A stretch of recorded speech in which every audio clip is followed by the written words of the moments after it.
महाराष्ट्रामध्ये विरोधी पक्षाची भूमिका जर कोणी बजावली असेल तर ती वंचित बहुजन आघाडीने बजावली आहे। विधिमंडळावरचे मोर्चे असतील किंवा तालुका जिल्ह्याच्या ठिकाणी शेतकऱ्यांची कष्टकऱ्यांची आंदोलने असतील, शेतकरी कष्टकरी समाजाला न्याय देण्याचं काम वंचित बहुजन आघाडीने कायम केलंय। त्यामुळेच वंचित बहुजन आघाडीचे अध्यक्ष ॲडव्होकेट प्रकाश आंबेडकर यांनी स्वबळावर निवडणूक लढवण्याचे निर्णय घेतला आहे। त्यानुसार आज नगर दक्षिण लोकसभा तसेच शिर्डी लोकसभा मतदारसंघाची बैठक पार पडली असल्याचे वंचित बहुजन आघाडीचे उपाध्यक्ष प्राध्यापक किसन चव्हाण यांनी पत्रकार परिषदेत सांगितले। आज अहमदनगर लोकसभा मतदारसंघाच्या निवडणुकीच्या संदर्भामध्ये वंचित बहुजन आघाडीच्या सर्व जिल्हा प्रमुख, त्याचप्रमाणे जिल्हा पदाधिकारी आणि तालुका पदाधिकाऱ्यांची बैठक नियोजनासाठीची संपन्न झाली।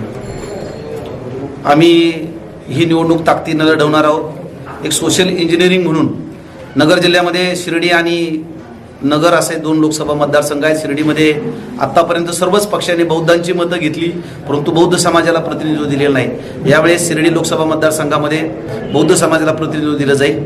त्याचप्रमाणे दक्षिण नगरमधून ओबीसी समाजातल्या व्यक्तीला आम्ही उमेदवारी देणार आहोत, कारण मराठा समाजाला देखील आम्ही 4 ठिकाणी उमेदवाऱ्या दिलेल्या आहेत। सगळ्या समूहातल्या लोकांना उमेदवाऱ्या दिलेल्या असून इथं देखील नगरमध्ये आम्ही ओबीसी समाजाला उमेदवारी देऊन ओबीसी प्रवर्गाला प्रतिनिधित्व देणार आहोत।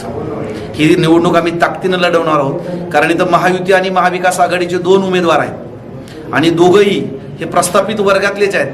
म्हणजे महाविकास आघाडीचे उमेदवार जरी म्हणत असले की मी शेतकऱ्याचा पोरगा आहे, गरीब कुटुंबातून आलेलो आहे, पण त्यांचा ताफा जर बघितला तर तो 100-200 गाड्यांचा ताफा आहे। दोघंही गुंडागर्दी करणारे आहेत। त्याच्यामुळं नगरकरांना नवीन पर्यायाची वाट बघतायत। वंचित बहुजन आघाडीच्या वतीनं आम्ही चांगला चेहरा, समाजाबरोबर राहणारा कार्यकर्ता, समाजासाठी धावून जाणारा कार्यकर्ता, स्वच्छ चारित्र्याचा कार्यकर्ता आम्ही उमेदवार देणार आहोत। आतापर्यंत आमच्याकडे नगर दक्षिणसाठी किमान 7 लोकांनी मुलाखती दिलेल्या आहेत। ओबीसी प्रवर्गातले आहेत, काही 2 एससी प्रवर्गातले आहेत, परंतु 7 लोकांनी आमच्याकडे मुलाखती दिलेल्या आहेत ओबीसी प्रवर्गातले।